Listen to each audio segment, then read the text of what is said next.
following program is brought to you by your friends at Podcast One. New York, you know you're number one. So this holiday season, give your loved ones the best. Verizon Unlimited with 4 lines for $40 per line per month. When you've got New York's number one network, there's nothing you can't do. Share unlimited photos and videos, send unlimited texts, and make unlimited calls with mobile hotspot and 4G LTE data in all 5 boroughs. Enjoy the best unlimited for a great price, because this first-class city doesn't do second-rate gifts. New York, give your friends and family the best. Verizon Unlimited.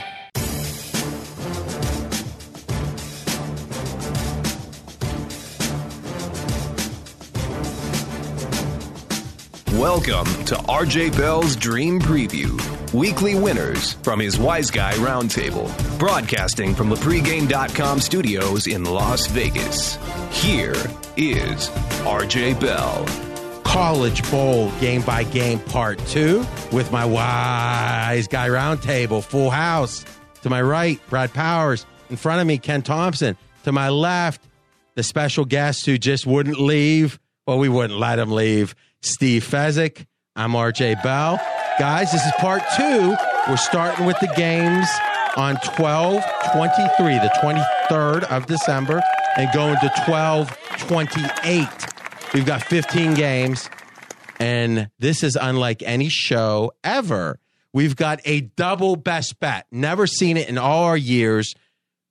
They only get one best bet, and 2 of them on the same game.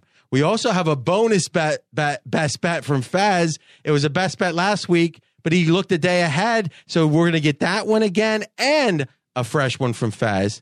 We've got 3 crossfires. One of them's a 2-on-1 Andre the Giant special.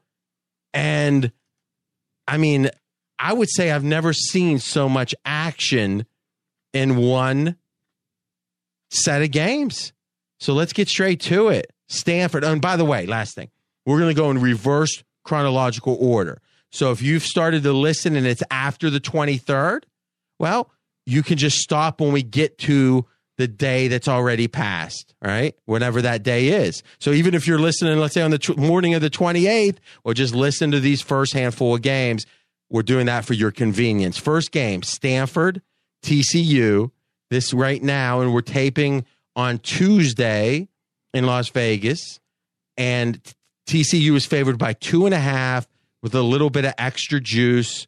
And Ken, you like Stanford in this game? Yeah, I like Stanford a lot because Bryce Love, now that ankle or both ankles really have had time to heal. And I think Bryce Love at 100% is good enough to have won the Heisman Trophy. He did miss a game during the regular season, but this guy can pick him up, put him down. And I noticed that he was pretty solid when McCaffrey was still there, but he didn't get the ball near as much that he needed it. Again, Costello has changed things since he took over at quarterback, so I like that. Here's a team plus 15 in turnovers, too. Highest out of anybody playing in bowls, the most positive side as far as turnovers. Great set of tight ends with Smith, Schultz, and Parkinson. I mean, these guys have 12 TDs between them, so lots of weapons for Costello. For TCU, I like the team, but again, Kenny Hill is still that X factor that makes mistakes in big games, and I think he'll be under pressure. I think the Stanford linebackers will be blitzing, and Stanford's very physical, and so I think it's a good team to combat TCU. I think the Cardinal are the right side. I think they win this ball game by 7 or more. All right, like from Ken on Stanford. Brad, you thought a lot of Bryce Love entering the season. You bet him. What was your ticket in the Heisman? Ticket on the Heisman was 100-1. And how much did you get paid for it? 0. Man, it's a tough business sometimes. I get the number. He got second, right? Do they tell you who's second? They don't, right? Yeah, no, he came in second. Oh, he did come in second. Oh, all right. So leader like on this game. Yeah, I lean with Stanford here. And number one, what I've seen from Gary Patterson, the head coach at TCU, is he's a high-intensity coach. And we've talked about this in the past with Bill Snyder. A lot of times these high-intensity coaches aren't necessarily great bowl coaches because you kind of wear your team out in the 3-4 weeks of practice. How about him? 2-6 against the spread his last 8 bowl games. On the flip side, underdog role for Stanford. They've thrived in it for 6 or 7 years straight. 11-3-1 all-time as far as under David Shaw. 10 outright upsets out of those 11 covers. 10 straight of those outright upsets. So they're in their preferred underdog role. The only reason it's not a like for me is I don't know that Bryce Love is going to be 100%. If he's 100%, this goes from lean to like for me. And we'll be touching on the concepts that we've shared that are big picture macro concepts. But one of them is when it comes to coaches who, as you mentioned, are high intensity, there's the whole wear out factor. And also there's an additional factor where we've seen this, I think, with Bill Snyder, that a coach will there's so much intensity that the bright lights of the bowl game added to that gets them a little tight. So they're afraid to make a mistake. And it's hard to win a football game that way. And you look at it, usually those coaches that overwork the teams are also the ones they might be a little tight. I'm not sure what percentage of those factors add up to the underperformance, but you often see that. And even a bigger picture is the bowl history of the coach matters. The bowl games are unlike anything else. So if you find a situation, I'm pounding the desk, I'm that serious. If you find a situation where a bowl coach has a good ATS history, I don't care about straight up. Against the spread is by definition expectation. And if they exceed it, I don't care if they win the game or not. That means they did better than the market thought they would. And if they're supposed to win by 20 and they win by 18, they've fallen short. And those ATS records, I think, mean a lot because this is such a unique situation. I mean, imagine like tennis where there's like this one surface that they only play on once a year. It's like this clay, but it's like you sink an inch. Like say you're playing tennis on sand or something. Well, if some guy was 7-0 in that sand surface against an 0-7 guy, would you say it's low? You know, it's statistically it's not significant. Well, perhaps not. But when you only got those handful of data points for something so different like bowl games, I think it's very meaningful. You know, RJ, when you talked about that, you don't even have to say a different type of clay. Look what Rafael Nadal has done throughout his life. I mean, nobody wins Roland Garros except Nadal. He lost one time in the last, 11 years? No, you're absolutely right. If you handicap tennis, I still remember before I handicapped tennis, as I was at the Mirage. I remember this was 98. And I look up and I saw Sampras was something like the third favorite at the French. I'm like, he's the best player. What's going on? I didn't understand, I didn't handicap tennis, that clay matters. The reason I kind of was talking about a sand surface in this hypothetical is the bowl games are a one-time-a-year thing. On clay, there might be 10 or 12 tournaments a year. People, various clay court players will play on clay. But you're right. It's the same. There's something very specific that doesn't happen often, and I think the stats really matter when it comes to the coach's ATS record. All right, Fez, you actually lean. Yeah, lean to Stanford, and I'm going to bet this as soon as it's confirmed that Bryce Love is going to play. He's probable. All reports, it looks like he's going to play. Would you guys say 95%, 97%? 90. Just 90. So I need confirmation. He is so important. Let me give these stats. It's amazing. We talk all the time in the NFL, hey, running backs don't matter. In college, running backs can matter. Bryce Love has been banged up all year long. He hasn't been 100%. He's averaging 8.3 yards per carry. The number 2 guy for Stanford's averaging 4.5. The number 3 guy, 3.7. So literally, Love gets over 8 yards per carry, even at not 100%. The other guys get 4 yards per carry. Imagine if he plays and he's 100%, how important he is to the team.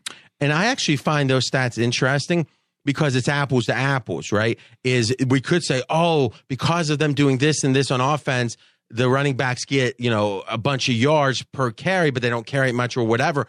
But you're looking at the same offense, and obviously if the second best guy's getting half as many yards, that's a pretty strong sign of how good Bryce Love is, but not quite good enough, Brad. No, not quite. Next game. This is, guys, see, going in reverse order means we don't even make you wait for the best bets. This is Ken Thompson's best bet of these batch of 15 games. Virginia Tech, Oklahoma State. Oklahoma State favored by 4. Ken, when are we going to play Blossom? We'll play Blossom before the double best bet. So, Ken, who's your best bet? Oklahoma State's going to be my best bet, and the line's actually gone for me, and I don't get it. I mean, Virginia Tech's a physical team. There's no doubt Justin Fuente's a good coach, a good replacement there for Beamer Ball. Josh Jackson, outstanding quarterback, but they're missing McMillan in the backfield. That's a loss, but it's not a major loss like Cam Phillips is. Cam Phillips is their all-everything receiver. They have Savoy, who's decent, and he's even questionable himself, but Cam Phillips is that guy. And when you take away a Julio Jones from the Atlanta Falcons, you know about it. It's the same thing with Virginia Tech. Cam Phillips is their go-to guy, 71 receptions on the year, and by far their best receiver. So with him being out, I really think Oklahoma State, when you have a prolific offense like that and the most wide open offense, I think, in college football with Mason Rudolph running the show, you have 2 outstanding running backs in Hill and King, and then 3 of the best receivers with Washington and McCleskey and Aitman. Those guys are outstanding, and I think Oklahoma State is going to outscore Virginia Tech. VT, there'll be some resistance early, but I think Okie State just coming at them too much, spread them out. Not enough speed there for Virginia Tech to stay with all the receivers. Okie State wears them down, wins by double digits. Best bet, Oklahoma State, Ken Thomson. So, Brad, you've got a lean on Okie State. I want 2 main things from you. 1, what part of his handicap do you agree with the most? And number 2, what's kept you from liking Okie State? Well, here's what I agree. I do agree that the 2 guys being out, particularly Cam Phillips, is significant. And why is it significant? Because you need playmakers to go toe-for-toe with one of the best offenses in Oklahoma State across from the field. So if you're missing a couple guys and prevents you from scoring a time or 2, that's going to be significant. The reason why it's not a like for me is on the other side of the football. I think Virginia Tech's defensive backfield, Bud Foster, you give him a month of prep for a good offense, I think they're able to slow down Oklahoma State. This will be one of the best defenses Oklahoma State has seen all year. But I just think on the whole, Virginia Tech's overrated. Played 2 top 25 teams in my power ratings. Lost both of them by double digits. I just think they're an overrated team feasting upon a weak schedule. Lean with Oklahoma State. Okay, Fez, you actually passed this baby, and we give you 1 pass out of all the 15 games.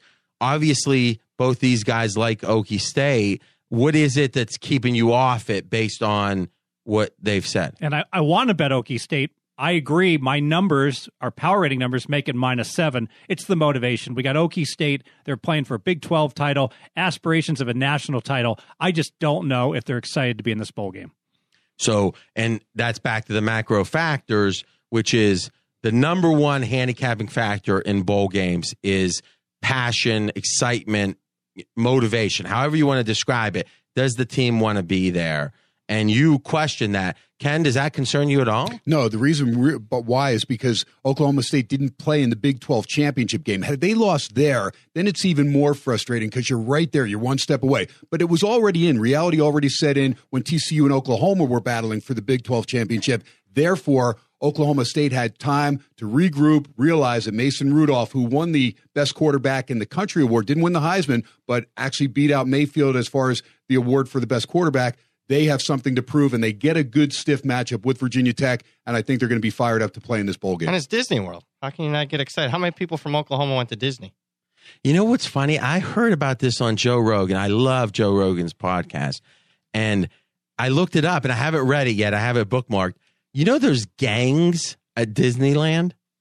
Really? Yeah, so what happens is it's like, again, I'm not going to say it's like, the gangs in big cities, but they literally have like groups of 12 or 16, and they got like colors, and they have patches, and like one is like the wharf rats, or who knows what the names are, and they literally just go around Disneyland together, and they're not doing illegal stuff, because then Disneyland's probably better policed than most places in the country. But they literally, that's their thing. It might be on Saturday. They all show up at Disneyland. And these are like 25, 30, 35-year-old people. It's not kids. It's not like little, But think about it. It's kind of interesting. If you live near there, like you guys might go golfing or do whatever for, Ken loves to work out, right? How hard is it to get out of one of those gangs? That's the thing. I don't know. but literally, I looked up there's Disneyland gangs, and they have pictures of them, and they're like, it looks serious. But in a way, it seems crazy. But in another way, like if you and 3 buddies always went golfing every Saturday that you could. Can you play the dream thing? No, because I'm lifting from Joe Rogan here. But think about it: if you had buddies that you golfed with, let's say 30 weeks a year, every Saturday, 30 times a year. Not every, but everyone would be like, "Isn't that great?" Fez is getting, not that Fez golfs, but Fez is getting his leisure time, and he's keeping his connections, even though he has a son. But is that any more wild than saying, hey, you're going to meet at Disneyland every Saturday, and you're going to walk around, and you're going to feel a sense of community? You know how bowling might be the better analogy, right? They have uniforms, they have their names. Like bowling is like a gang, right? This is interesting. Now you're hitting Fezzik. There you go. You bowl, Fez? That Northwestern bowling team. Come Everyone from the Midwest bowls, RJ. Yes, absolutely. I did like once when I was 9, and that was it. Really? I was not. I don't know. All right. Here's my question about this line move. I can't tell if Brad's thinking it's so awesome to be part of this podcast, or RJ's crazy, or probably 50-50. Yeah, I was going to say a little bit of both. 51-50. Yeah. Isn't that Van Halen? That is a great album. Sammy Hagar. There you go.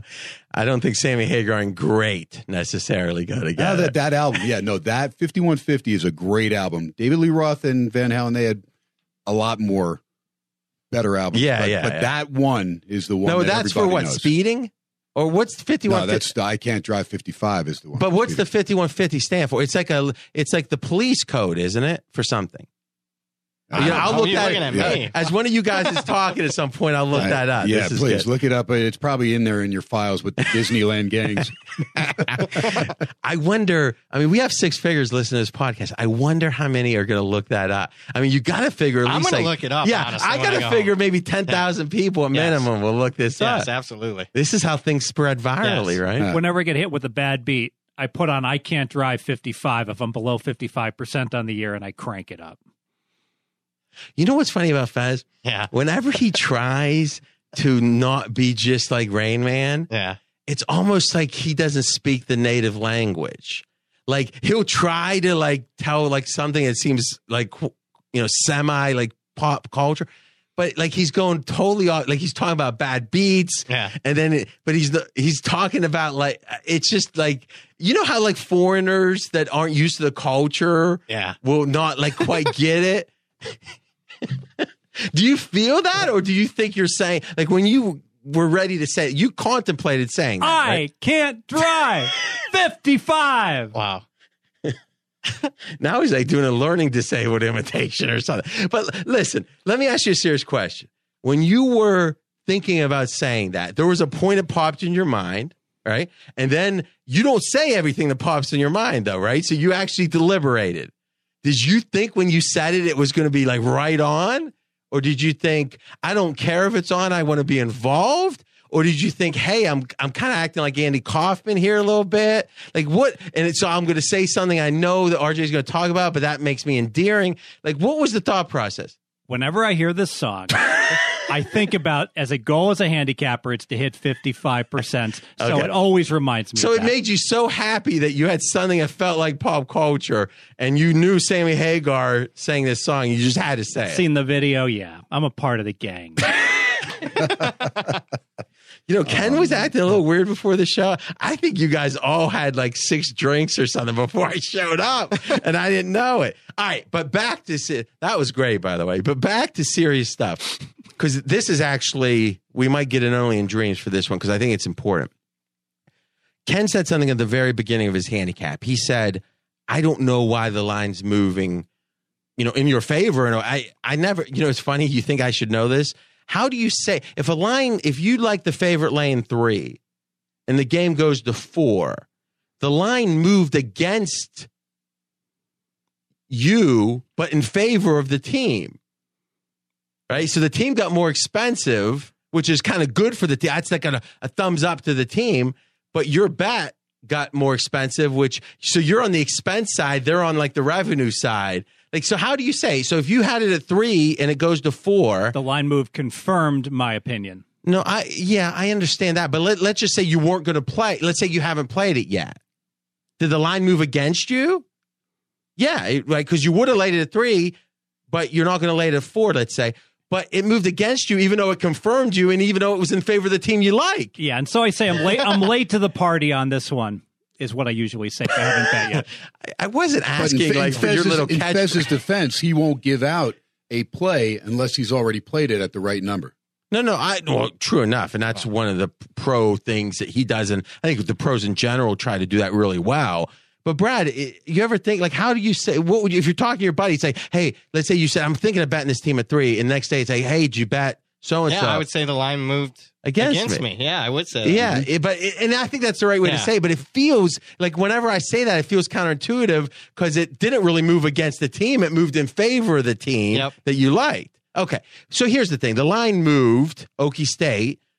They were getting 6.5, or I'm sorry, they were laying 6.5. Now they're laying 4. So open to now. So this is a better bet now at -4 than it was at 6.5. Now, everyone doesn't think like that. I do Atlanta, the Fan down there. They're a big CBS station. Great guys. Great city for gambling down there. I never really knew Atlanta, from a radio perspective, but the feedback we get on Twitter is just so strong. Is a guy told me, he goes, I don't like this team so-and-so, and they were -4. He goes, if they were 6, I'd love it. And it's like, what? But it actually makes sense because he goes, this line at 4 doesn't seem right. It seems so cheap. I must be missing something. Okay. Well, and thus I don't want to bet it. But if it was 6, I'd bet it because the line would seem fairly right, but I still think it should be a little higher. Well, here's the thing, too, because you have 15 games and we're picking a best bet. And there were 2 other games that I looked at initially as having bets that I like better until I saw Cam Phillips confirmed out. Now, McMillan, like I said, the running back's one thing, but Cam Phillips is such a major part that took me away from 2 other games that initially No, I liked I'm not better. questioning. No, I'm not questioning your handicap at all. Right. And I think it's insightful about the injuries and all that stuff. But the point I'm making, Fez, this is what I tell people, and I'd like to hear how you approach it. And I think I've told Colin this on our Saturday podcast with his Blazing 5, is I said, if you can understand why the line is wrong, then you embrace it being wrong. And for me, most of the time, it's going to be some variation of public bias, as in, hey, this team just won. Like, I understood, I loved, and I mean, it's easy to take a victory lap after the fact, but I loved probably my game with, I don't, sell picks and games of the year and all that, though I love it's funny, games of the year have a concept of, kind of like, the hardcore sellers love those games, and thus, people, Jim Feist or those old school guys. But if you think about it, a game of the year makes a ton of sense conceptually. Like, this is the game I'm going to bet the most on this year. It's my game I like best.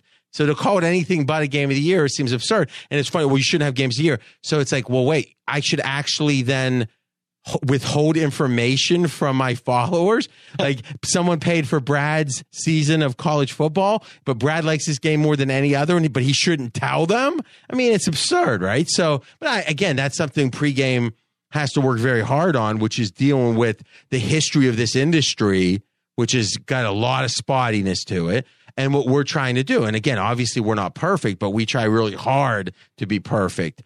But I guess, Fez, I look at that Kansas City game, and it was probably I know it was my physically biggest bet of the NFL season, and I gave it to everyone. And, we were even on the Dream Preview, as we kept talking about that game, I'm like, man, I like this game more than any other, even though I had another game as my best bet, because my mind changed during that conversation.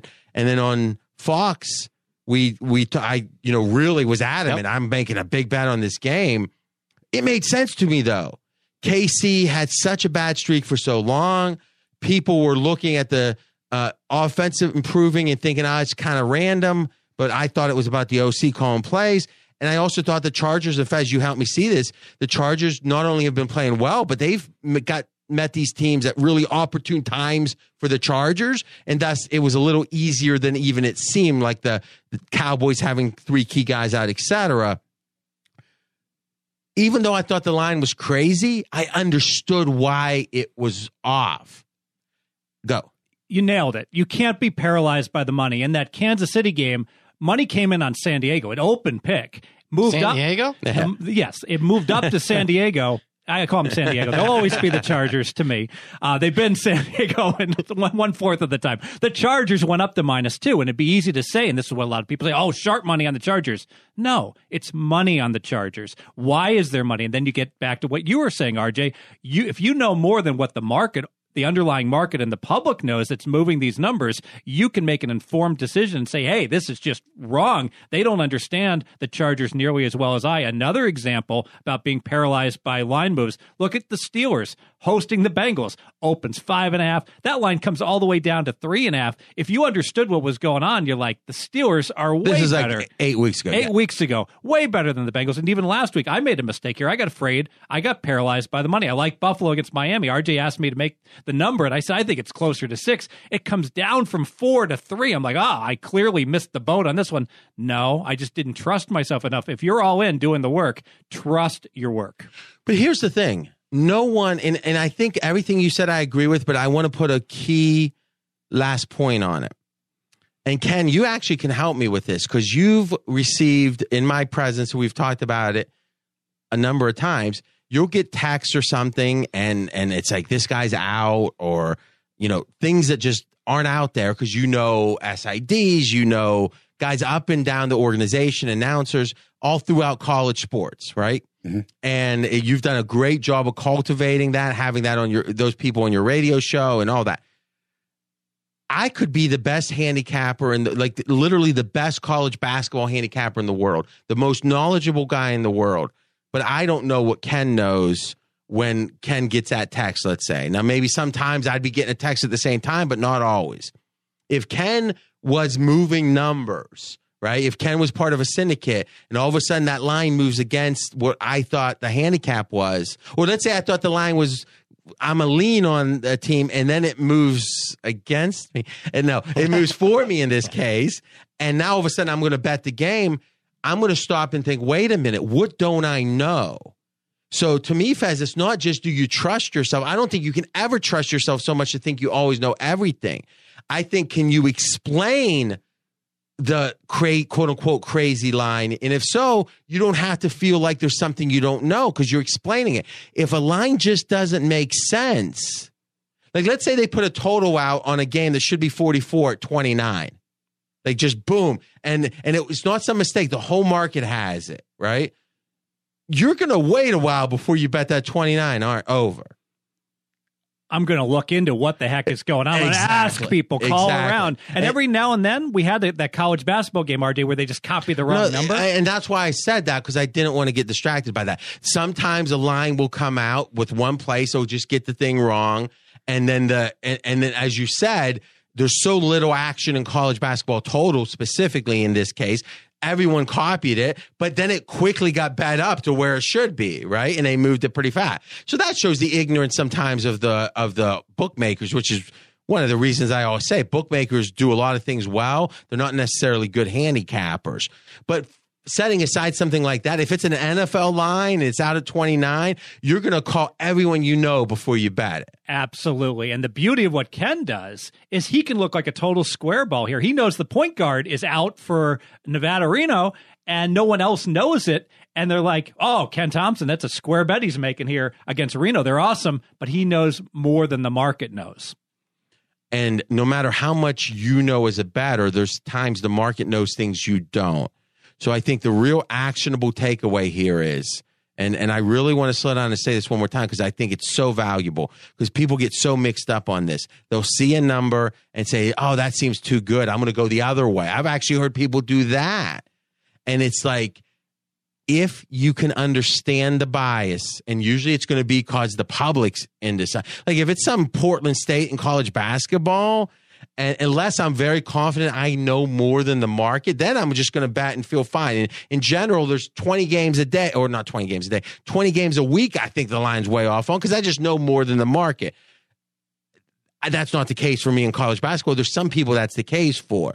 But if you're not that person, you got to look and say, why is this line off? And if you can apply it to the public biases, a team just had a blowout win or someone's injured and they think this happens all the time. Someone's injured, they think it's a big deal, but really the backup's nearly as good. So they've got the line adjusted 3 points, but it shouldn't be. Well, that's an example. You know why the line's wrong. So you bet it without a problem. But if you don't know why the line's wrong, you should spend some time to figure it out, because that does scare me. You guys, as a bettor myself, do you guys all generally agree with that? Absolutely. I agree. All right. Good stuff. Ken's best bet on Oklahoma State. All right, next game. Crossfire time. Crossfire time. We've got Virginia. We got Navy. And Navy is favored by 1. And Ken Thomson likes Virginia. Steve Fezzik likes Navy. Ken, go. Well, I understand it's a military bowl, but I still think Navy's still wondering how they lost to Army for the second straight year after beating them 14 straight years. So I think there's still going to be some doubt there. Now, look, it's a service academy. We know they're going to be focused the best they can. Kenny Niumatalolo, I know him personally, does a great job over there for the Naval Academy. But I like what Bronco Mendenhall is building over there in Charlottesville. And I like Bankert, the quarterback, Ellis, a good solid running back. They have 3 good receivers and a team that really plays like they have continuity. I mean, just a team that has that team concept down. And that was Bronco Mendenhall's deal up there in Provo, Band of Brothers. He's building that same concept there. Virginia, it's a big game for Virginia. They haven't made a lot of bowl games in years past. This is one they're looking forward to. And I think Navy, again, is still demoralized because their season ended with a loss to Army for the second straight year. All right, so Ken on Virginia. Fez, you like Navy. Yeah, I think Virginia's a little overrated. 3-0 in games decided by 6 or fewer points. We talk about you win all these close games, you get a better record, you become a little bit overvalued. I'm not worried at all about Navy being flat. Service Academy, bowls, discipline. They don't get distracted at all. They're 6-3 against the spread their last 9 bowl games. Basic strategy, I look to play on the academies in bowl games. Further, the game, as Ken mentioned, it's the Armed Forces Bowl, Marine Corps Memorial Stadium, big home field advantage in Annapolis for Navy as well. I like Navy. All right, so Ken, what is the one thing about his handicap you most disagree with? No, I don't disagree much as far as Service Academy, looking forward to the bowl. I just don't think they have the team that they've had with the skill position players. I mean, Malcolm Perry and A.B. are both good, solid quarterbacks, but they just don't have the same defense that's able to clamp down in big plays. They weren't able to shut down Army. And if you can't shut down a team that's one-dimensional, that all they do is run, they don't even throw the ball. If you can't shut down that team, how are you going to shut down a team that mixes it up nicely? And that's where I'm at. I think Virginia's a two-dimensional team. They can run it decently, but they can throw it well. And Bankert went into Miami of Florida, and Virginia had them down by 2 touchdowns twice. And this is when Miami was undefeated and on the rise right there. So this is a Virginia team that can get up and I think take care of business. I think they have just too much offense for Navy. So Fez, what part? Because here's the thing: you guys are seeing all the same data. You're on opposite sides. So what's interesting is make your case, but then it's interesting to say here is, for example, we disagreed on Jimmy what game? What was the? Well, you're going to love this because it won so much. But Seattle. Okay, we disagreed on the Seattle game on Sunday, and we did a crossfire. You were playing right. I was playing wrong on the game. But I understood why we disagreed, right? Is I felt like Seattle's energy was there more than it turned out to be. And I felt like the D was playing better than it seemed like, even though they had 3 guys out. And I also felt like the O-line was playing better than people thought with Brown. You looked at all that and said, maybe, but, and you had other reasons for liking it. But you understood why I liked it. You just disagreed with it. Ken's not crazy. You're not crazy. What is it, though, he's saying that you plainly disagree with? I think what's resonating when I'm listening to Ken is he's saying that Navy's way down because they lost to Army and they always beat Army. But I think that the way they lost to Army, they outplayed Army. I watched the whole game. It was a perfect storm of bad stuff that happened for Navy. It was a blizzard. Army was dressed in white. So they are completely camouflaged, which is an advantage. Secondly, all Army does is run. They throw the ball twice a game. There's only 3 passes the entire game. The weather was so bad. Navy doesn't throw very often, but Navy does throw the ball. Navy could not throw the ball in the game. It wasn't that Navy couldn't stop Army. They stopped Army for the most part. It's because Navy could not utilize their passing game at all in that blizzard. All right. So we got 2 things here. One, we're going to get Brad's lean on the game, and then we've got the sharp money report. So for every game that there's been any significant sharp money, straight from CG Technology, biggest bookmaker in Nevada, will tell you. In this case, we're letting the sharps grade it. But first, Brad, who do you lean towards? Yeah, I lean with Ken and Virginia here, plus the point, and basically a pick'em game. And here's the thinking here. So here's what I like to do, because I want to go back into these 2 are setting the goalposts in 2 different spots. What do you agree with the most about Ken? Well, here's what they're kind of missing. Bronco Mendenhall has a lot of experience defending the option. Last 10 games dating back to his BYU days, he's 9-1 straight up, 9-1 against the spread. And they defended an option team this year against Georgia Tech, a game that they... So hold on, 9-1 against the spread against option teams. Yes. How in the heck do you have that stat? How do I have that stat? I went back and looked through all the option teams that he played back as a BYU coach, and then at Virginia. And you did that for this handicap? Yes. That's strong. Yeah. So do you have a list of those games? In front of me right now? No, absolutely. But what I'm saying is write a note down. Yeah. We'll put those games out and tweet that out, because this is, I mean, seriously, this is great stuff, right? Because having a database, most people don't know how to use a database, but having it and be able to say, hey, Urban Meyer is a dog. But when it's something it's not tagged in the database, you have to do it by hand. That's truly valuable info. So that it's pretty much what, record against Air Force? Yeah, Air Force, and he's got a couple, covers against Georgia Tech. Since he's been at is Ken trying to diminish your accomplishment? No, that's all right. But didn't I'm just saying. I mean, outside of Air Force, I don't know option teams that BYU plays, because New Mexico wasn't running the option when Mendenhall was there. No, I understand. But how long was Mendenhall the coach at BYU? 10, 11 years. Yeah. So, but you're saying it's all right. So that's an amazing stat, especially if it's more than, like you say, even if it's a majority one team. If it kept up with one or two others, it still was like, wow, okay, all right. So go on.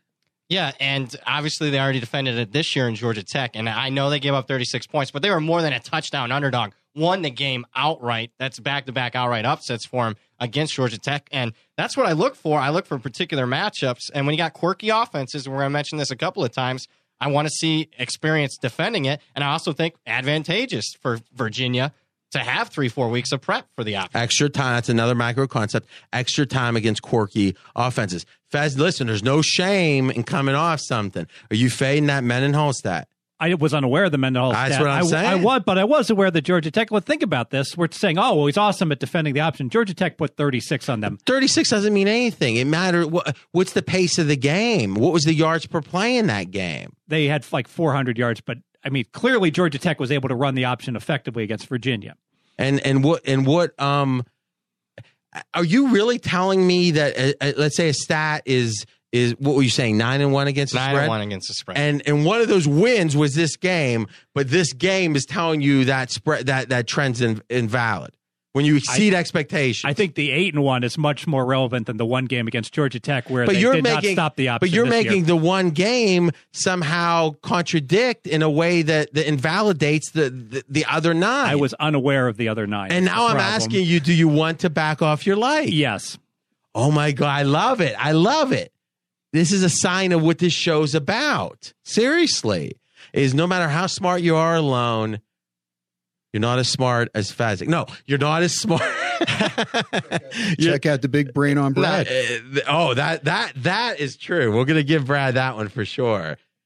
What were you going to say, Brad? Well, I think there's another mispricing here, and I think it's... Jesus, George Costanza said when you got him laughing, that's when you leave. Yeah, I know. You want to well now check out the big brain on Brad. All right, make this one quick. All right, well, you can't give full home field advantage for Navy. They're playing their home stadium, but Virginia hasn't played in a bowl game in 6 years. They're only a less than 3 hour car ride to them. I think Virginia is going to have some slight fan support.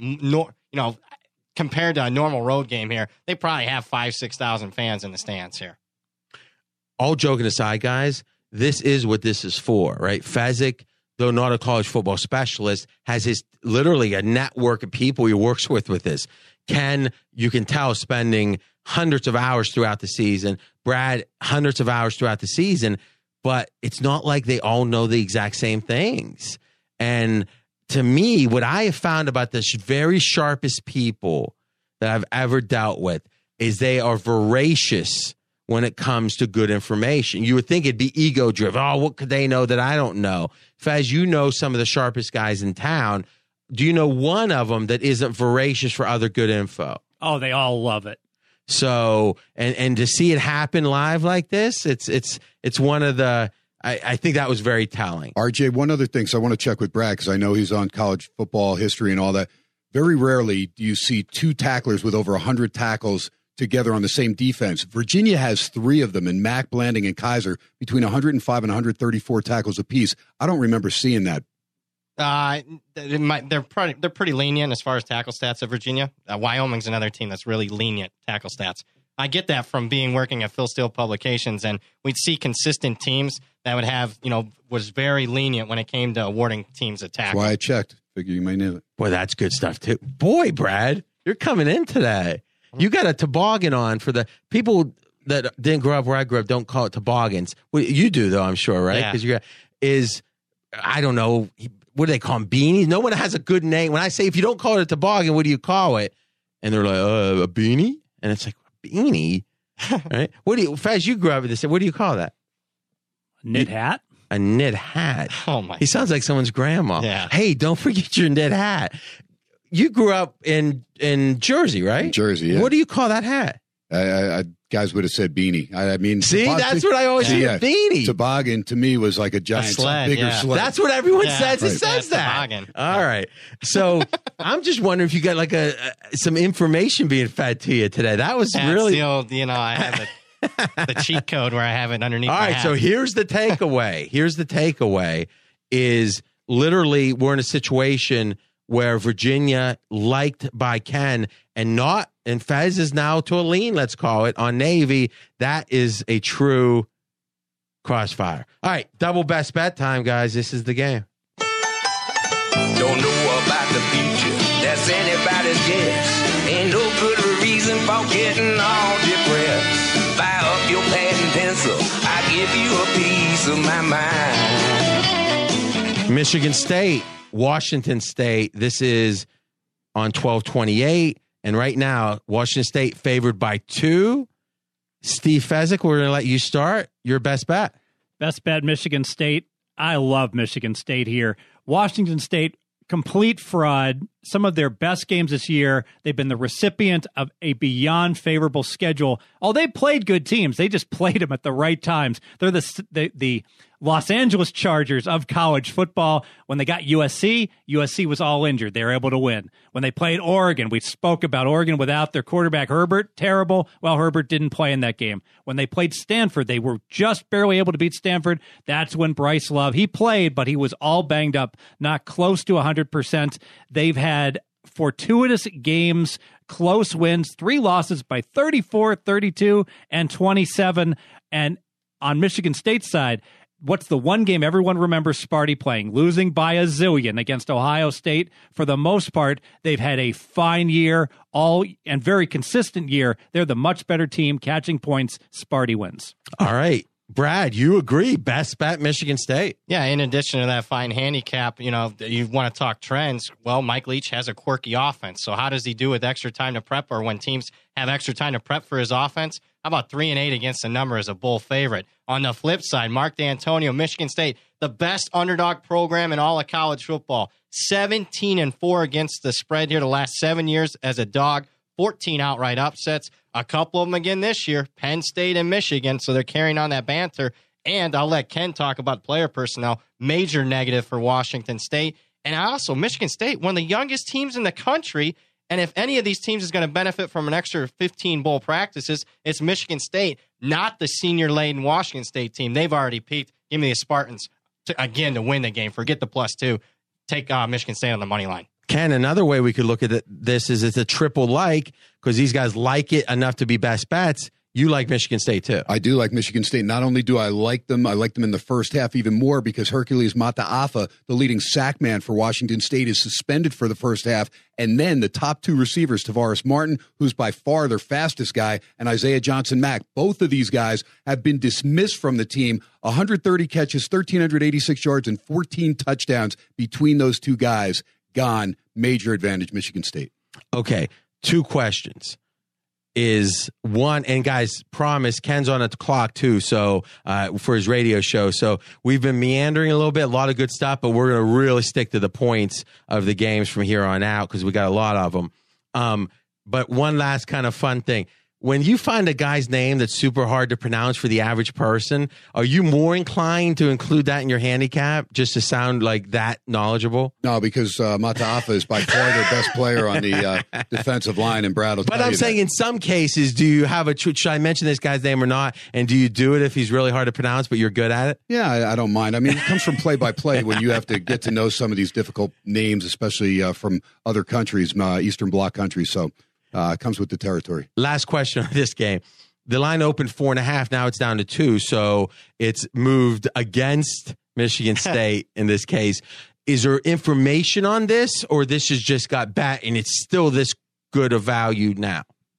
Well, I think what originally was the move, number one, wrong line. And then what's happened in the last 7 to 10 days are all these player suspensions for Washington State that's happened. But in a vacuum, how much are those player suspensions worth point-wise? When it's almost cluster injuries to your 2 top wide receivers, point and a half. All right, so 2.5 points a move through the key number of 3. We're saying about half of this is money and about half of this is on information. And I think it's going to keep moving. Would not be surprised to see Sparty go off as the clear favorite. All right, next game, another crossfire. This is Ken and Fez. It's Purdue. It's Arizona. Arizona favored by 3.5 in this game. Fez, we're going to let you start. You like? I like Purdue. Give me the much, much better defense here. They have been beyond impressive. You look at their defensive efforts. They held a Missouri team to 3 points. I know Missouri was struggling early in the year. They held Wisconsin to 19 points. Purdue is bread and butters.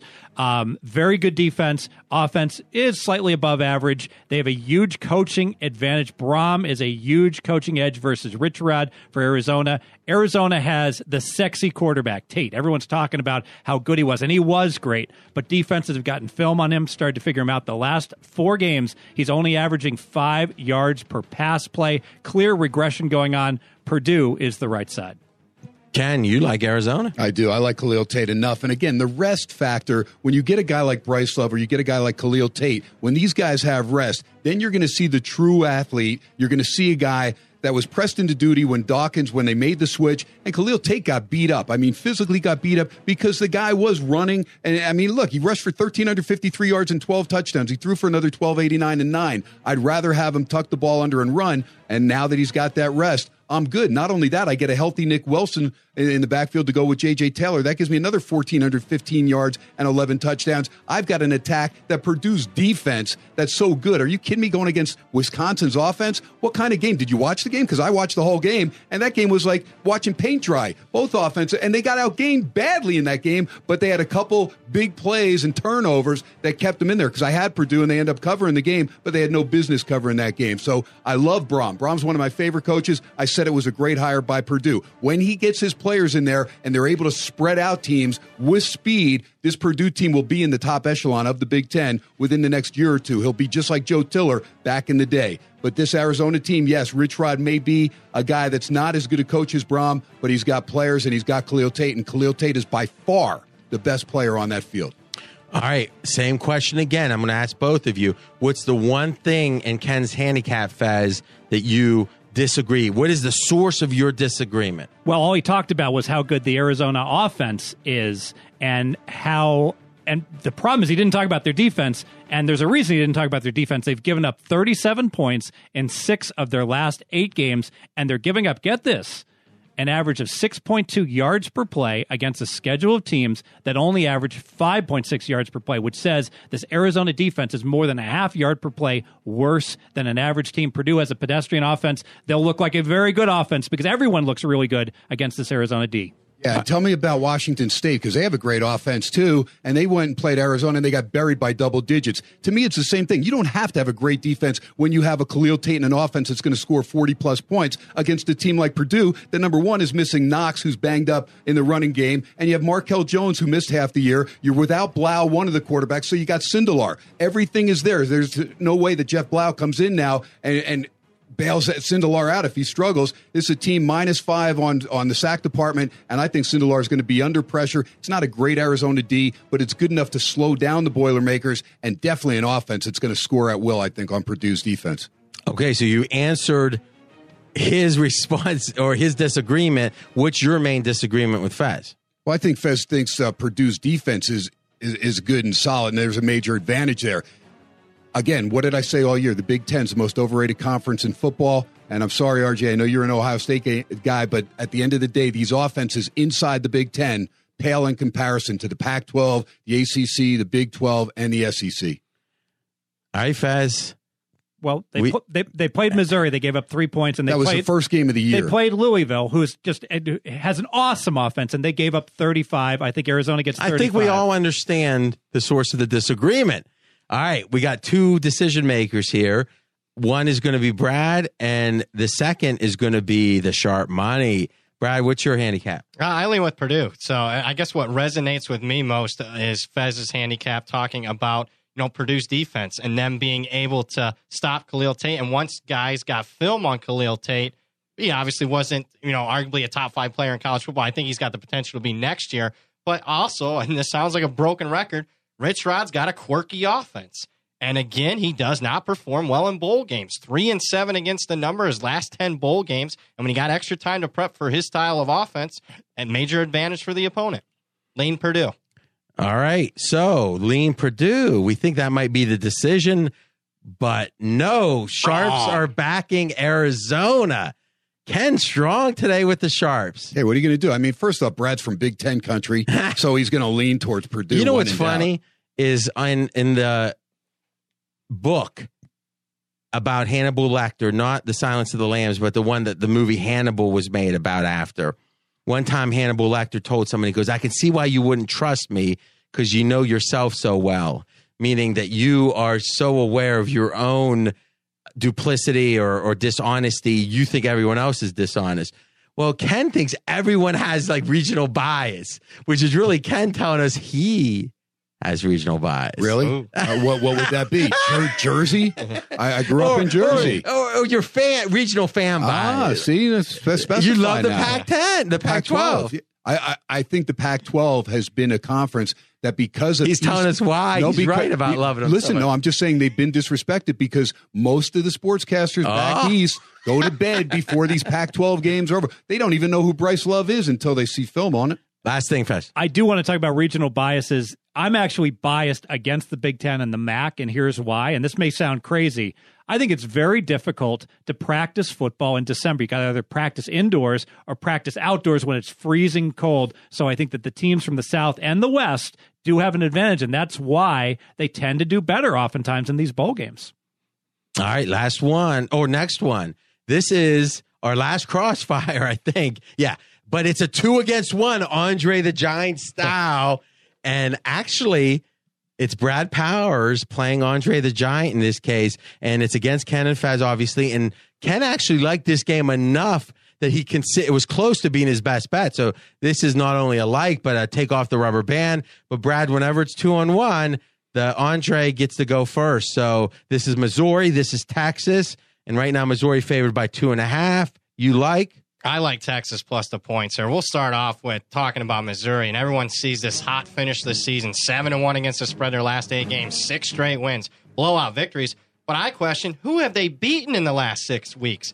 Idaho, Connecticut, Florida with an interim coach, Tennessee with basically a fired Butch Jones, another fired coach in Arkansas's Brett Bielema, Vanderbilt. Are you kidding me? They haven't beaten anyone. On the flip side, you're telling me I'm getting Tom Herman, one of the best underdog coaches in the country, 15-1 against the spread, 4-1 here at Texas with a much better defense. We're playing close to home where you're going to have to give Texas 1.5, 2 points of home field advantage. And you're going to question, hey, is Texas motivated to stay at home? Well, they haven't barely played bowl games here the last 3 years. They've only been to 1. This is only their second bowl game. So I think they're excited. It's a young team with a fresh first-year coach that I think there's going to be a sense of improvement from the 15 practices. Forget the point spread. Texas wins this game straight up. Now, that was theatrical. I mean, Brad lifted up. All right, Ken, we're bringing the big up. There's got to be a strong response. Fez has been on the losing end. I'm letting you lead your side. Yeah, Mizzou, yeah. So when you look at it, Odom was a lot of people thought the coach for Missouri was going to lose his job the way they started out. But not only did they get it together, they learned that they have more speed on the offensive side of the ball than defenses have as far as guys that can cover. And now you're going to take out Elliott, guy with 6 interceptions, and also a banged-up Malik Jefferson, the leading tackler for Texas, and you're going to try and put pressure on Drew Lock, who has 43 touchdown passes, only 12 interceptions. Look, I understand the schedule wasn't the most difficult, but what has Texas done? I mean, they're still wondering who's quarterbacking. Is it Ellinger? Is it Buechele? They don't know. There's arguments all the time on who should be in there from the Texas boosters and fan base. Chris Warren, the running back's going to miss, so that puts all the pressure on Daniel Young. Look, it's a Texas team. I like the pedigree of the coach in Herman.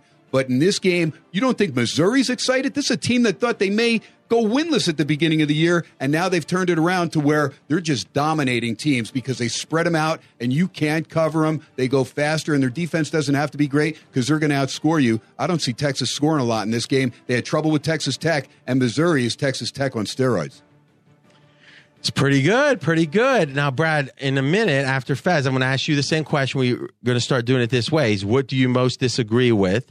But Fez, first, you get to give your presentation for Missouri. Yeah, and so Missouri has value because they were so bad for the first half of the year, and I'm sure Ken and Brad can discuss all the reasons why. I'm just going to tell you, in the second half of the year, they're a top 10 team. Brad brings up good points, cupcake schedule, but how do we grade teams? By how they do versus expectations. Yeah, Cupcakes, Idaho, and Connecticut beat them both by 40. Florida, Tennessee, Vandy beat all three of these teams by 28 or more points. Could Texas have done that? Not a chance in hell. Final game against Arkansas, misleading final score, win by 3, outgained Arkansas 696 to 446. They should have won that one by 17 to 20. This team is I'd argue they're a top 10 team in terms of their last 6 games performance. All right, so I always love when I hear a season being, I guess, demarcated as in, hey, this changed here. And if you look at everything after, it's a different team than before. Now, you always got to worry about sample size, right? Because 3 or 4 games could be fluky. But when there's logic to that, I think there's so many computer guys now, and they're blending all these stats, season stats. I think that's a flaw in the market right now. I like when I hear that. So let's start there, Brad. Why is he wrong about that? Well, he's wrong because, a lot of those teams, those blowout wins, in my opinion, were against teams that have just given up on the season. There was quit in Florida. There was quit in Tennessee. And it's easy to blow out a team when you're getting nothing back on the other side. Now, I'll agree. Obviously, you didn't have monster bets against Florida and on Missouri. I did not, because I didn't, no, I didn't. Great point. So there. I'm always worried after, like if you had monster bet, I'm always worried after the fact, like explaining away good performances because, that team gave up. But fair enough. Well, I didn't know going into the game that the team gave up, but it was with that, starting with that game and ending the season, it was clear that those teams had basically waved the white flag. Now, here's where I think both guys are getting a little bit wrong. Missouri's offense unstoppable because in the SEC, no one runs that style of offense. What does Texas see every day in practice? What do they see every game, every week in the Big 12? Exactly what this offense is. And that's why I don't think they're going to have as much difficulty defending it as all these SEC teams did this year. That'd be great if they could stop some of those Big 12 teams, but they couldn't stop a lot of them. They were like the number 2 defense Texas in the Tech. Big 12. Are you kidding me? Well, yeah. How many points did Texas Tech have? 27 points for Texas Tech when they're averaging 40? How many did Texas score? So if Texas is having trouble scoring, that's fine, their leading rusher, RJ, has 364 yards on the year, and that's their freaking quarterback, Ellinger. Are you kidding me? This is a Texas program that's supposed to be run you. What happened to, this great running backs from Texas all the time? Earl Campbell. Where are these guys? They're nowhere to be found, bro. They'll find one against that Missouri defense. Now that's passion. That's passion. Sometimes passion can be scary. Next game, Boston College, Iowa. We've got Boston College, a 2.5-point underdog. Iowa's the favorite. Ken has a total, but we're going to start on the side on this game. Brad, you like? I like Boston College plus the points here, and this is one of the youngest teams in the country. 2 freshman quarterback, 2 freshman running back, a couple of true freshmen starting on the offensive line. So again, if there's any team that's going to get an uplift from an extra 15 practices, in my instance, and at least from past history, says Boston College is going to be a team. And we've seen that throughout the course of the, ever since the Notre Dame game. This was one of the hottest teams in the country, 7-1 against the number, a couple of misleading games. It was a 7-7 game against Clemson, where in the fourth quarter they just got a little bit worn down there. That gives us some value here. And I'm against an Iowa team. I got questions. Is great Iowa going to show up, a team that's capable of being a top 10 team, or is it the team that lost at home to Purdue? When I got questions on that side of the ball, I don't have questions on Boston College motivation. Give me the Eagles plus the points. All right.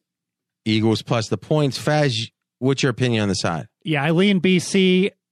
All that youth keeps getting better and better. Brad mentioned all those freshmen. They also have a freshman at center, and their leading wide receiver is a freshman as well. It made sense this team was going to improve. He talked about the 15 extra practices over the course of the year. This team was awful in September, and then they just turned it on. Look at this resume. They won at Louisville. They won at Virginia 41-10. They beat Florida State 35-3. This team has a huge upside and a sneaky little, perhaps, home field advantage. The game is in New York.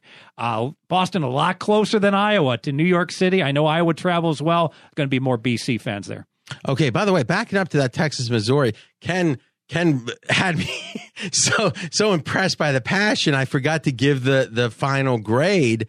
Is once again, Ken's on the right side, Sharps and Public backing Missouri against Texas on that Crossfire. Ken 3-0 on Crossfires. You like a total in this Iowa BC game? I do, and here's the thing. Anthony Brown, the quarterback, out for Boston College. So all these wins that Fez is talking about, Anthony Brown was behind most of those. I mean, Wade's not a bad guy, and Dillon and Hilliman are good, solid running game. But Harold Landry, their best defensive player, has been banged up. He'll probably go. They have a couple good linebackers in Schwab and Allen that should slow down Iowa. Iowa's defense, though, is very solid, and both teams are going to run the ball. So that's going to keep the clock moving.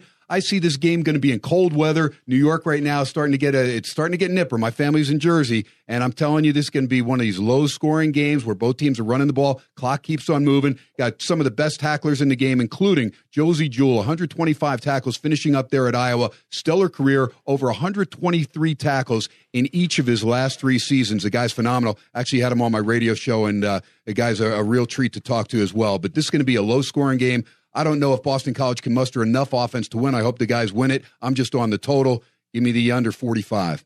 All right, under 45 from Ken. Like on BC from Brad. Lean on BC from Faz. Next game, the hits keep on coming. A triple like on this game. A triple like. It's Southern Miss. It's Florida State. Florida State favored. Wow. 16. And Brad, how many covers did Florida State have this year? 1. Was it the last game? Yeah, against Florida. I guess they're on a streak. They're due. They were due. I guess. All right, Faz, this is a triple like. I'm going to let you start. I want to keep it simple. I like Southern Miss. This game's in Shreveport. I've never been to Shreveport, but I can imagine it's probably not a top 10 destination for where college bowl players want to go. Southern Miss excited to play the Seminoles. Florida State disinterested. Give me the excited team. I agree with that. Brad. Yeah, I like Southern Miss here. And let's just talk about Southern Miss. You got it. If you're playing a big brother like Florida State, well, how have they competed against bigger brothers this year? Can they compete with these types of teams? Well, they play Kentucky and Tennessee out of the SEC. Outgained those two opponents by 90 yards per game. Both of those, while they did lose them, were very misleading. Games that should have been very close losses, and still they would have covered both in this instance compared to this spread, easily would have covered here. I did just misspeak, and before I get Twitter hate, Florida State has covered 2 in a row. Florida and UL Monroe. I forgot about that. They're on a streak, baby. Yeah, they're on a streak. All right. So you saying streak boggled my mind, so thank you. All right, Ken. You also like him. I do like him because Quadra Griggs has changed the landscape there as far as quarterback. 15 touchdown passes, just 2 interceptions. Anito Smith, over 1,300 yards, 13 touchdowns on the ground. They'll do enough to score against the Florida State team that's not going to be motivated to play in this game. Look, Blackman's done a nice job to help get them there, but I think they breathed a sigh of relief because they kept the bowl streak intact. Now, how do you get up for playing Southern Miss and laying all those points? A team -7 in turnovers and missing their best defensive player, Derwin James, who's going to sit out so he can get ready for the NFL draft. I just think, Akers and Patrick will run the ball, and it'll be a game to where 16.5 is a lot of points. I see this game being 10 or less. Okay, so if you actually go to the Game Center at pregame.com, we have the opening line, we have the current line, and this line opened at 14. It's up to 16.5, but the report from the smart money at CG Technology is both the sharps and the public on Southern Miss so far. Now, that's one outlet, and one of the things about our opener, it's truly the world opener, so sometimes it can be a rogue line. Fez, I mean, what's your sense of this line move? I mean, from what you've seen, how would you characterize the market on this so far? I haven't really been tracking it too much. A lot of these bowl games, RJ, 90% of the money comes in the last 2 days, so I don't think it's all that significant because the games, we're still quite a ways away until the game gets played.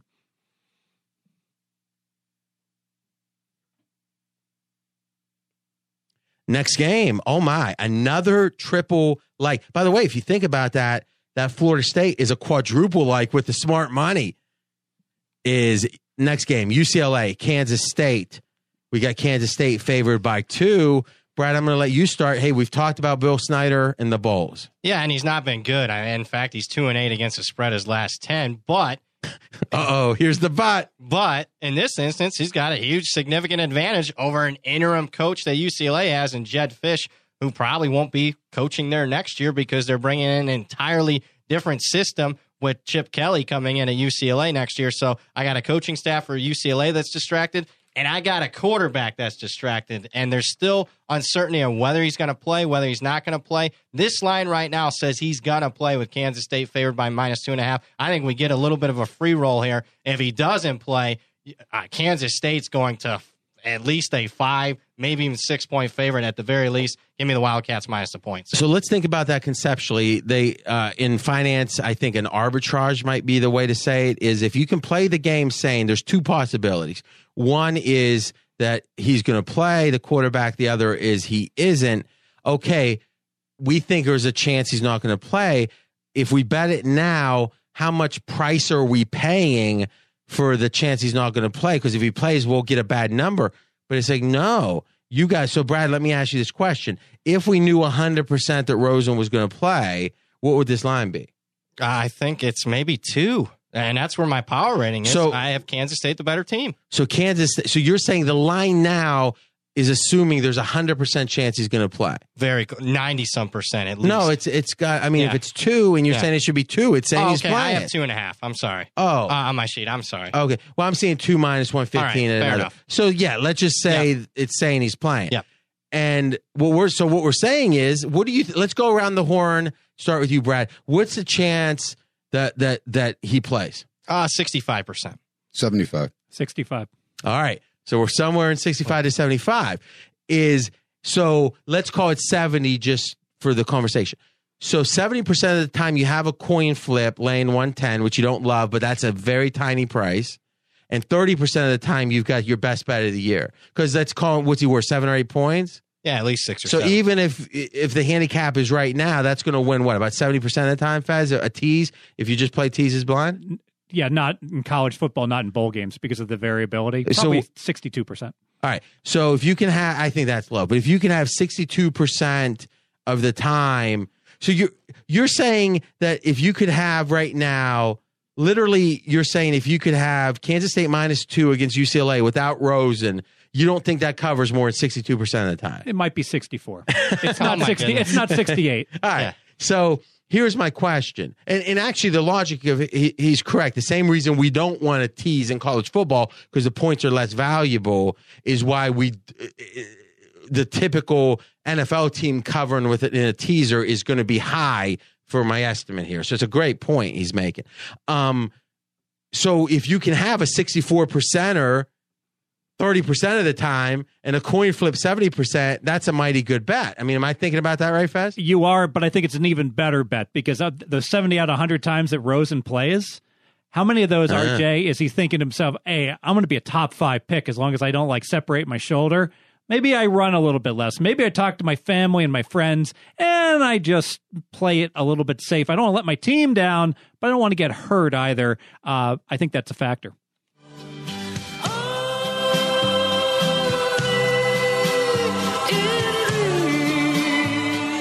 Really good stuff. And I also think you got to wonder about the cues of the team. The fact that right now they still don't know if there's uncertainty about him playing, that's got to be affecting everything, prep and all that. Ken, how's your handicap? Well, that's the same thing, that Fez talking about with Rosen. I mean, here's the thing, not only worrying about getting hurt, but worrying about getting hurt again. It's not like he's been unscathed in his college career. That's where it comes into play even more so. So I think maybe they do pull him. But the other thing is their backup quarterback, Modster, right now is banged up too. So he's got a thumb injury. So right now, we're not sure a quarterback situation with UCLA. Here's the thing for me, Kansas State, and I understand Snyder's bowl record isn't good. But the one thing you get from Kansas State, I don't care what time of season it is, you get a team that's disciplined, that doesn't beat themselves. And you give me a disciplined team like a Boise State that came here. And I was on the wrong side. I had Oregon, but I was there at that game on the field and watched how disciplined Boise was, and they dominated that game. I knew I was on the wrong side right away. Couldn't get off it. It's too late. This game, I think I'm on the right side because I have a team with discipline that knows who's playing and is happy to be in a bowl game. And Skylar Thompson, the quarterback, is good enough. If Delton doesn't go, I think Thompson's good enough, and their running game is solid too. And that's one thing, again, that UCLA has not done this year is take care of running the football. They struggle mightily doing it. Last thought for me, open question, is if somehow Rosen plays and let's say UCLA gets down 17, but it's only the third quarter, do they maybe pull him? Because it's like, hey, you gave us your shot, but how much of a shame would it be if you get hurt here and, trying to throw from behind? And all of a sudden now, even though it's a small chance, that chance that UCLA comes back is even from a deficit is lessened. I don't think they'd pull him, especially with what Ken said, that the backup quarterback isn't even healthy. But under that theory, that same rationale would mean that your guess is 65% he's playing isn't good. Well, that's up to him, really. I mean, yeah, but it's also like, obviously, the coach is going to empathize. I mean, do you think they hate Rosen for feeling ambivalent right now? No, and they've already protected him this year. They put him in street clothes in a game against Washington. He was getting banged up. They were having problems protecting him. It's not like he was injured enough not to play. They put him. They sat him. That's a great point. They were down 24 points. So there's precedent for them to sit him down. You're right. So you were saying I had a great point. Yes. But when I said it, you disagree. When Brad agreed, it became a great point. I process information slower than you do, RJ. I don't know about that. All right, next game. Oh, a pros versus Joes. I'm hoping someone. Oh, this is going to be fun. All right, we've got Northern Illinois, Duke. Duke is favored by 5 in this game. This is a pros versus Joes. Let's set the scene. And oh, yeah, this should be fun. We've got Ken Thompson with the only like. Remember, you only get hit with Huey if a like disagrees with the pros. And right now, this is straight from the biggest bookmaker, lest there be any questions, straight from the biggest bookmaker in Nevada. The Sharps are on Northern Illinois, and the Joes, the public, are backing Duke. So Sharps, Northern Illinois, public, Duke. Duke is favored by 5. Ken, who do you like here? I like Duke. I'm just anticipating. Oh, there it is. You might think I'm crazy. I don't even care. 'Cause I can tell what's going on. It's hip to be square. See, when they know it's coming, you make them wait, Brad. A little tip for Fair you. enough. There you All go. right, hit me, Ken. Well, here's the thing, too, and I found out late that Duke is going to be missing their kicker, which could come into play in a game like this. Guy was 17 to 21 field goal range. The kid that's going to kick has only had 1 field goal attempt in his college career, so that could come into play as well. But Jordan Huff, starting running back for Northern Illinois, is out of this game, and that's key. Jones isn't bad, I mean, and his replacement, but not as good as Jordan Huff. I like Childers. He's not a bad quarterback for Northern Illinois, and they're another blue-collar team that you're always going to get their best effort. But I think Duke has too much speed for him. I think Wilson and Brown out of the backfield will be good. And Daniel Jones is a quarterback that makes plays, and I think he's going to make enough of them here that Duke's going to outscore Northern Illinois. Okay, so lean or like on Duke, and Brad, you lean Duke. Yeah, I do lean with Duke. And look, normally I would want to play against an ACC team here playing Northern Illinois in a quick lane bowl, but I actually think Duke's probably excited to be in this bowl game. This team was dead in the water. They're 4-6, and they have to pull outright upsets in each of their last 2 games to get to this bowl game. And plus, I trust David Cutcliffe as a head coach, especially compared to Rod Carey's 0-4 in bowl games for Northern Illinois. But here's why it's not a like for me. Duke in uncharted territory here. They have not been a bowl favorite since 1989. They've been in a lot of bowl games recently, but they've been in that disrespected underdog role. Now they're playing the favorite here. A little bit of concerns there. Northern Illinois is a great dog, 7-1 against the number, last 8 against Power 5 teams. So, Brad, this is actually a concept we haven't talked about yet. Let me do it quickly. If you have, 3+ weeks to prepare for a game, and the Vegas line, I think most kids know the Vegas line anyway, players. But if you have all that time, you certainly are going to know the line. And this idea, and you hear this in I think the BCS game, because there was a lot of really small underdogs. There was like many years in a row, this is before the playoffs, where that BCS underdog won, because the theory is you're hearing you're the underdog that whole week, and it works against with the favorite, which is you're hearing you're supposed to win. So maybe you eat that last chicken wing, or you chase that last girl, or whatever you're doing that 20-year-old kids do.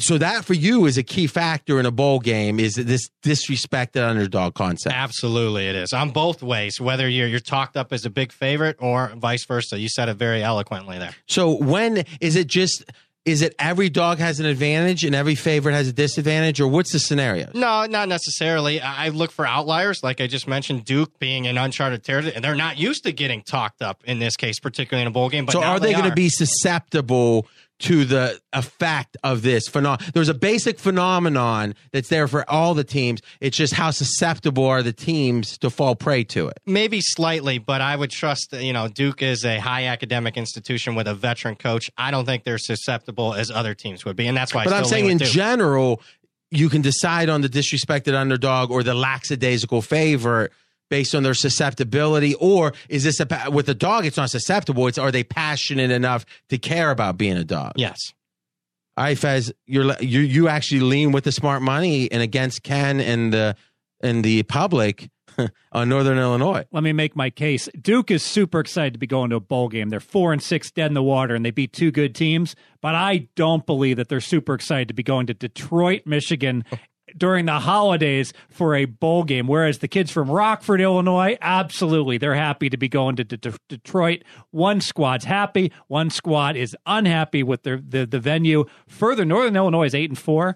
They could be 11-1. They've got four close losses. They lost one game all year by more than 7 points. They lost by 10. They outgained San Diego State, a good team, by 150 yards. I can make the case this is really a 10-2 team playing a 6-6 team, catching 5 points. Absolutely. Give me the dog. Hey, real quick, RJ. I think Northern Illinois would be excited to go to Ford Field in Detroit if they were playing in the MAC championship, which is where that MAC championship is played. But they didn't make it, and now they go there as a bridesmaid because they didn't win, and that's what they get. They get to go to a place that they would have gone had they been one of the best teams in the MAC. Excellent stuff. Next game is going to be quick because there's a lot of injuries. And we always say bet as early as you can in bowl games because the lines move a lot. When I say as you can, is until when you're confident, when you have an opinion you want to back with your cold hard cash, but with injuries especially, is sometimes you got to wait. So it's not always bet early. It's Utah, it's West Virginia. Utah right now favored by 6.5 with extra juice.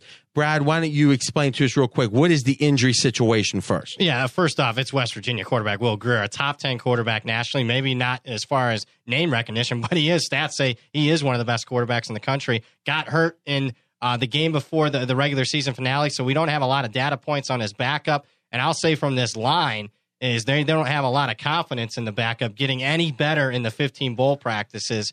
I'm passing, though, because on the flip side, you got a head coach in Utah's Kyle Whittingham, one of the better bowl coaches in the country, 9-1 straight up, 7-3 against the number. I'm passing. All right, Fez, you actually have a lean here? Yeah, I'll lean Utah. I'll bet Utah as soon as Will Grier is reported out. I don't know if that will be the case, but if that is the case, here's the stats. So do you think the price, what is the price assuming right now? I think it's assuming 50-50. Oh, no. I think that they're saying doubtful. Definitely doubtful. So, Brad, what's the line with them and without them? Line with Will Grier, I would say Utah 3.5 or 4 without him. I think he's worth probably at least 4 points, so 7.5 or 8. But even if he plays, he's not going to be close to 100%. And broken finger on his throwing hand, great point. I totally disagree. I think if Will Grier's playing, that it's a pick'em game. Because Utah, if he's 100%, yes. If he's 100, but he can't be 100%, right? If he's got a broken finger. And that's the thing. I think West Virginia's offense is so much better than Utah, and this is not a great Utah defense like it's been over years past. I think West Virginia probably would be a favorite in this game if we knew Grier was 100%. And, of course, their running back, Justin Crawford, who had 1,061 yards, he's out of this game as well. All right, great stuff from the boys today. All right, next game, Pros versus Joes. Oh, no likes on this one, so Huey's getting a rest. We got Houston, we got Fresno. Houston favored by 2.5.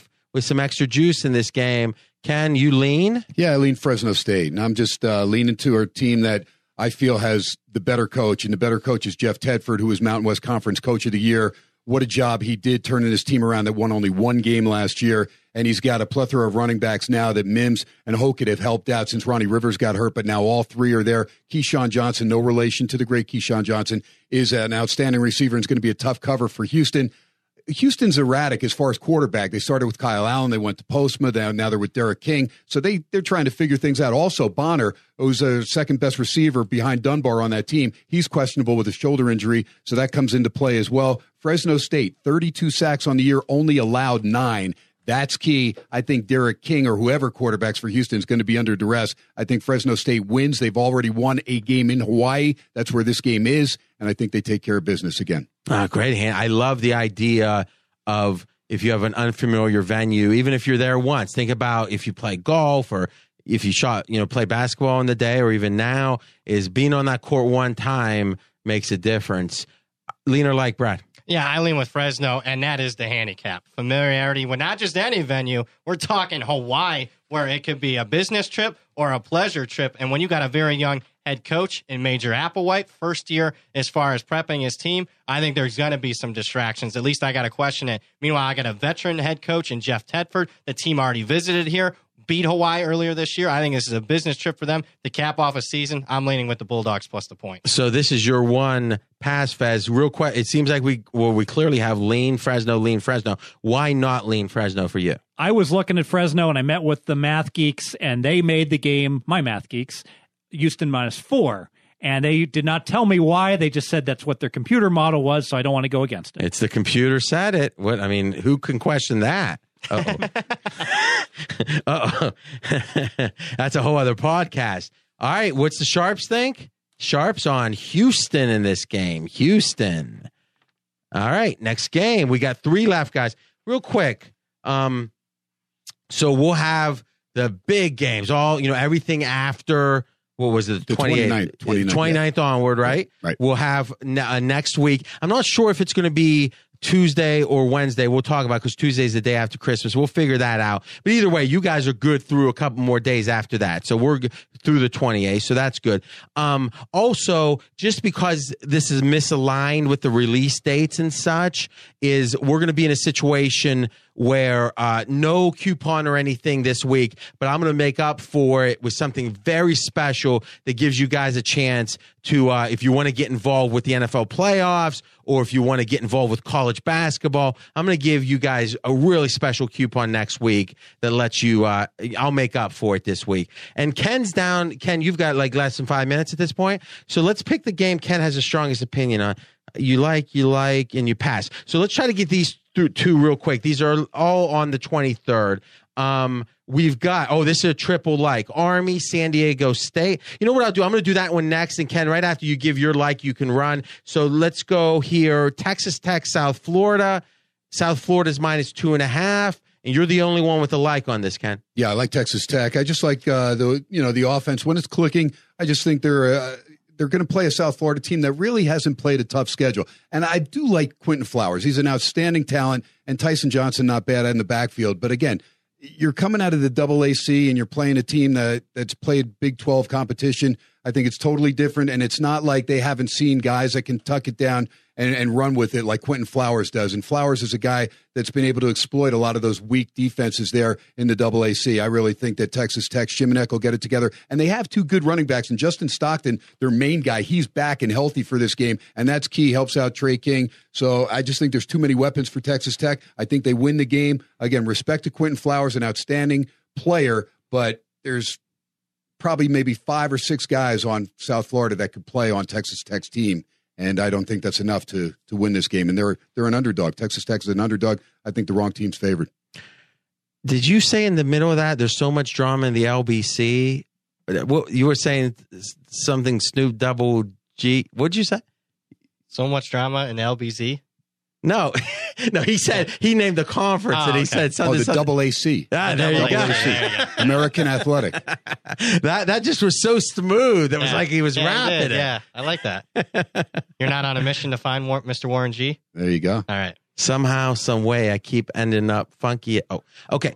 Actually, it was a double like. Fez had this hidden. He likes the under, but you also like Tech here. Yeah, I like Tech. I do a weekly hit on the double T in Texas Tech country, and they are super excited to be going to a bowl game. It looked like the season had slipped away. Kingsbury, you do a double. Oh, you do a hit in Lubbock? Yeah. Damn. Yeah, You're dedicated. I think you got me that gift. Thanks for passing that over to me. I actually forgot about that, but go ahead. Yeah, no, they're awesome guys there. So Texas Tech super excited. Upset win against Texas. They thought they were not going to bowl game. Kingsbury probably was going to get fired. Now his contract has been extended, and nothing but positives. They're going to Birmingham. And this is amazing. They're playing a South Florida team. The best defense South Florida has played all year long. I could not believe this. It's from my math geeks. Stony Brook. Stony Brook is the highest rated defense, an FCS team. Well, Texas Tech has a better defense than anyone they played all year long, including Stony Brook. So I expect Texas Tech to go ahead and limit South Florida and what they can do. So I like Texas Tech and the under. You got a little riled up there. So you like Texas Tech and the under. Ken likes Texas Tech. Brad, you actually have your totals play here. But it's a lean, but it's towards the over. So let's go from Fez's handicap. What do you disagree with? Well, I disagree with the fact, Stony Brook, I'd like to see your math geeks. I mean, Central Florida's defense isn't bad. At least they got a couple of players there. But here's what I see. Consistency from South Florida's offense, no matter who they're playing this year or last year. I know they played some better defenses last year. Last 28 games, they have top 30 points, 26 of them. And I think we're catching some value because who did Texas Tech just play? The top two defenses in the Big 12 that suppressed their scoring in TCU and Texas. I'm leaning towards the over in this one.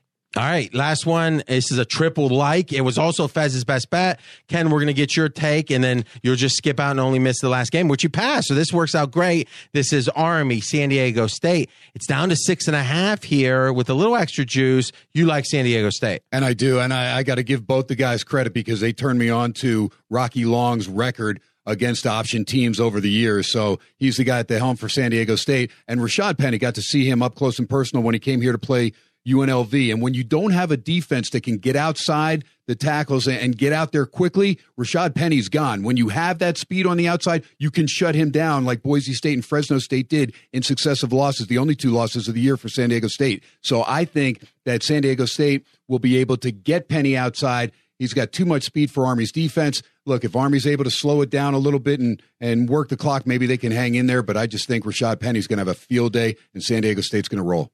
All joking aside, Ken, one of the best performances. I mean, the info, everything today, one of the best dream preview performances of anybody over the years. Thank you. Your mic is now. You got any closing thoughts? No, man, I appreciate you. Thank you, and Merry Christmas, Happy New Year to everybody. And we'll be back next week, and we're here for a few more minutes. Thank you, Ken. All right, mic's off, buddy. All right, so Fez, you made this baby your best bet last week because it was a situation where you thought the line was going to move. Now, we always say there's no sure things on even with the line moves, and it actually moved against you here. Now, you're about 70% on these line moves, but I thought it was worth mentioning, guys, when Fez is going to give you, when the line doesn't move at all, it's a wash. If it moves where you benefit against you, or I guess where you benefit or against you, right, is if you benefit 70% of the time and it moves against you 30%, then that's a great deal, right? But let's face it, what do you think is happening here? Well, they're betting on Army, and I have no idea why. I appreciate that. Why is that guy so chubby? Oh, because he eats too much. I got it. I can't figure it out, RJ. Maybe he's eating nothing but like meat and cheese. Don't try to be funny. Let's zero in. Now, so here's the question is, are we in a situation almost like we planned it, where if you can't tell me why the line's moving, doesn't that scare you? No, because I trust my math guys, and they made it so much higher, and everyone I've spoken to talks about intrinsically why there's a matchup advantage. San Diego State stopping the option. Thus, this seems like the perfect example of something to be scared of. When there's no reason to understand the move, and it happens, you got to be scared of it. I'm scared, but I also know that there was one game at the end of the college football season, and Army looked darn good beating Navy, winning outright. And I think that game has given the public perception that Army is... So you do have an idea why it's moving. Yes. I think Army... I played Army under 8 wins this year. By the way, just a little tip. When I ask the questions, there's usually a reason. Army won 9 games this year. It was a miracle, RJ. I was watching and tracking Army each and every game, and they were underdog after underdog, and they should have lost so many times. This is the so what you're saying? It team. sounds like there's a massive reason that the line's moving the other way. So you're saying your typical mispricing, which is saying the scoreboard is deceiving, a faulty final, as we call it on the Fox show, has it where those that are just looking, and remember, the bowl games have more recreational batters, not necessarily this far ahead, but they have more recreational batters, and they are going to be more susceptible to the faulty finals and the bias in the scores, and you think that just has Army overrated in a way that the market is betting. Yes, and their final record of this sounds like a prominent reason. Yes, and their 9-3 record, I think a lot of the public is saying, wow, this Army team, it's the best Army team that we've seen in decades at 9-3, and it's just not true. They had a cupcake schedule and got lucky. So, Brad, break down or maybe just kind of reiterate and say, I agree with that. Why do you think this line's moving? Absolutely. That is why the line moved, and you've kind of stole my thunder. And let's face it. Well, it took him a while to steal. Yeah, it did. RJ's got to get it out of me. It's I was waiting to pounce. And let's say, the public, and here's one thing that I've tracked, the TV ratings for Army Navy are through the roof. That is a top 10 most watched game annually now in college football. I think it was the 6th most watched game of the entire year. So, yes, I do think it's a public overreaction. They just saw Army pull an outright upset, even though it was a misleading game. The public's betting Army, in my opinion. And even in that game, it's 10-7. Navy's going to score this long touchdown. The game's over. Navy's going up 10. And this Army guy dives and just clips a toe of the Navy player going in for the touchdown, and he falls down on the 10, and they don't get the touchdown. That one play, they don't make that play, and they shouldn't make it 9 out of 10 times. Navy wins that game. Absolutely. So, Brad, you actually are saying something on top of what Fez said. So this is interesting. It's the whole season and just a bias towards the Army looking better than they are. But you also said the game, they probably more people watch that Army Navy game than all their other games combined on TV. By right? far, yeah, absolutely. And then they saw that win. So that's fascinating. Okay, any last thoughts on the handicap? Like, kind of reiterate why you like them beyond the line move. Yeah, well, let's give some stats behind Rocky Long defend the option. In his career since he started at San Diego State, 14-1 straight up, 13-2 against the spread against all option teams. And they faced 2 option teams this year, 1 and covered. And the last team they played was an option team in New Mexico, so they'll be very well versed in defending it. And look, I don't want to question motivation for a service academy, but they did just win the Commander-in-Chief trophy for the first time since 1996, and there's only a 2-week layoff. I think they could still be celebrating that win over Navy just from a couple weeks ago.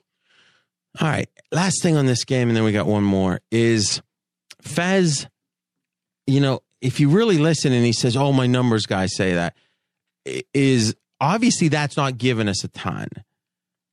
But I think it does in a different way. One, he's not trying to make up, oh, well, there's this. No, it's like, here's how I handicap, and this is I as Fez in this case. Correct me if I'm wrong, Fez, is, hey, there's certain games I watch, certain conferences I watch more of and originate more in. But in general, I'm using the numbers. I'm filtering down with experts like Brad and other people you trade with. And then you've got kind of handicapping the handicappers with your guys' numbers being at the core of it. And then in the NFL, you're in my opinion, the best public handicapper in the world. So I think it's interesting to hear doing it a different way, because let's be candid, 99% of listeners cannot put in the time, or quite frankly, don't have the ability of a Brad to do what he does, to handicap comprehensively and as an originator. So in a weird way, we would help the listeners, we would help you so much more by teaching you how to handicap the handicappers than it is teaching you exactly how to originate from A to Z. Doesn't mean you can't handicap on your own as part of your handicapping the handicappers. Part of that is your opinion. But hearing you share that, Fez, helps us see how you put together kind of, it's almost like you've got all these ingredients. They don't necessarily fit an exact recipe. What are you putting in that big pot to make it yummy? Yeah, and just to summarize where I'm going with all this is I write down the line and the total on each game. And then I go ahead and get from my math geek guys, they just send me their model and they say, here's what they make the line and the total. And then I start coordinating with my own handicapping, with Brad, with Ken, with other people, other experts. Hey, I like it because of this key factor or that key factor, but I hate to make a bet that goes against the underlying math. If my guys make a game -10 and everyone's telling me, hey, we should go ahead and lay 12 on this game, I'll just pass because the math doesn't support it. All right, great stuff. San Diego State. Fezzik's best bet from last show, a triple like, and it's obviously still his best bet, but he gave you another one today. Last game, and remember, let's do this quick. Brad Powers on Twitter, at BradPowers7. So you're making a commitment. You're going to get us the list of those Bronco Mendenhall against the option? Absolutely. All right. I'll get that up sometime on Wednesday. Okay. And again, I think we're taping on Tuesday, so if you're hearing this, chances are you're going to see that. It's at BradPower7. A lot of good stuff from him, and obviously up at pregame.com in the forums. Same thing with Fez. It's Fezzik Sports, Fezzik, at Fezzik Sports. And also with Fez, a ton of stuff in the forums. Remember, we do the Dream Preview, and we're supposed to have Maddie again tomorrow. Last week, we got great feedback on the Dream Preview and the NFL edition that comes out every Thursday. And if you want to follow me on Twitter, his Twitter handle is at RJ in Vegas. Last game, Toledo, Appalachian State. As a Ohio State grad, I for some reason I like Appalachian State. I'm not sure why. Oh, yeah. So maybe one game, huh? A game from about a decade ago, I think. Whatever. Let's just say this: losing to App State happened more recently than Michigan winning any titles.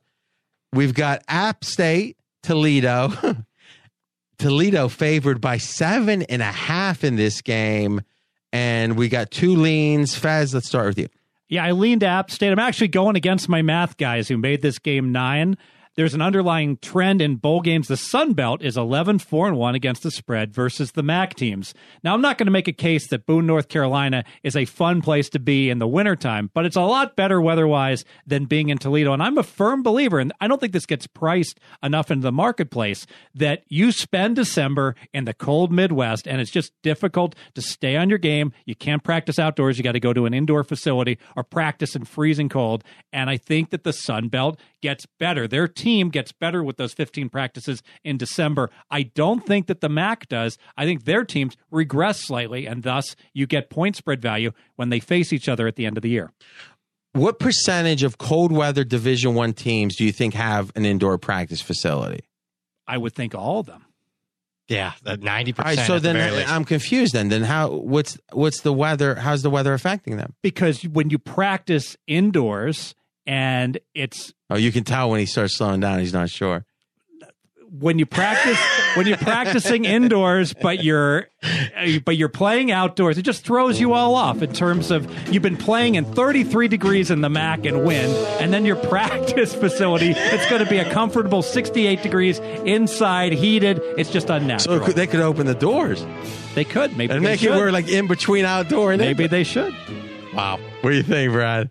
It's a stretch Is there an anti only in dreams? Yeah, and there was even a stretch. Hey, guys, if you ever wonder if we edit, the fact you're hearing this means we never edit. To be fair, RJ, when I was in Chicago in the wintertime, I would go to the gym in December, and I was always sick in December and January and February. And I think that there's a lot to that it's just more difficult, everyone practicing indoors than outdoors. The furnace caused you sinus problems. So maybe it's just 11-4-1, and we're not really sure for the exact reason, and I am reaching for it. Brad, any reason why the Sun Belt has been undervalued versus the MAC? Well, it's decent, but I don't think it applies here. Boone, North Carolina, at the foothills of the Smoky Mountains, I can make a case that a lot of times their weather's worse than Toledo, Ohio. Here's where I do lean with Appalachian State. This was a team that was the overwhelming favorite in the Sun Belt this year, overvalued in the marketplace, but now we get them back in their preferred underdog role. First time since non-conference action this year. I think the line's just a little bit high, but I will say this. Toledo lost in this very same bowl game to Appalachian State last year, so that's getting me off of it being a like on Appalachian State. Toledo, just the revenge factor. And all joking aside, guys, and I'm being 100% sincere as we wrap here, is Fez, it takes a lot of, guts really, and love for the listeners. And Fez really cares, and Brad, again, you can tell it's in the quality of the content with these guys. But one of the reasons he's here is we had 2 player guys that are just, Ken and Brad, so good at players, but there wasn't enough of the kind of the market perspective. And Fez showing up and giving that, I think, has really helped the College Dream Preview. And quite frankly, going into his, sport that's not his strong suit against 2 of the best guys in the world my withering approach takes a ton of really love for pregame, love for the listeners. So, I hope you see, though, when something doesn't make sense to us, we shine a bright light on it. And that's why we feel when we all agree on stuff, we feel really good about it. And guys, thanks again. So much support. We're going to be back either Tuesday, Wednesday, Thursday next week. We'll figure it out, but you've got your games up through then. So don't worry about it. And remember, as we said, NFL Dream Preview every Thursday this week and next week. Talk to you there. Thanks for listening to RJ Bell's Dream Preview. Catch the Wise Guy Roundtable each week. College football released on Wednesday, NFL on Thursday. Don't miss any winners. Subscribe on Apple Podcasts or wherever you listen. Visit podcastone.com and download the Podcast One app. Have a question for RJ? You can contact him directly on Twitter at RJ in Vegas. Live the dream with us each week.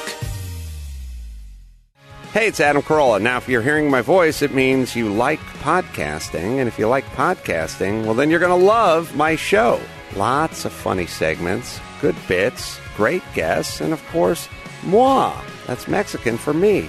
So, check it out at Podcast One, iTunes, or wherever you listen to fine podcasts. The Adam Carolla Show. Throw it on your phone. It's free.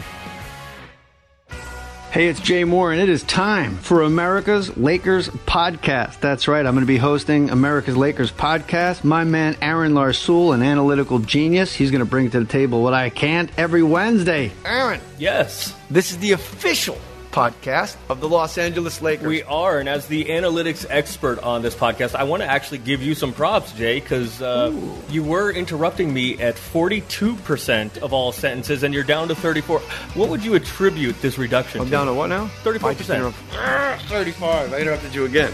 There's the gold standard and the purple and gold standard. America's Lakers podcast with me, Jay Moore, and my man, my brother, Aaron Larsoul, every Wednesday, podcastone.com. New York, you know you're number one. So this holiday season, give your loved ones the best. Verizon Unlimited with 4 lines for $40 per line per month. When you've got New York's #1 network, there's nothing you can't do. Share unlimited photos and videos, send unlimited texts, and make unlimited calls with mobile hotspot and 4G LTE data in all 5 boroughs. Enjoy the best unlimited for a great price, because this first-class city doesn't do second-rate gifts. New York, give your friends and family the best. Verizon Unlimited.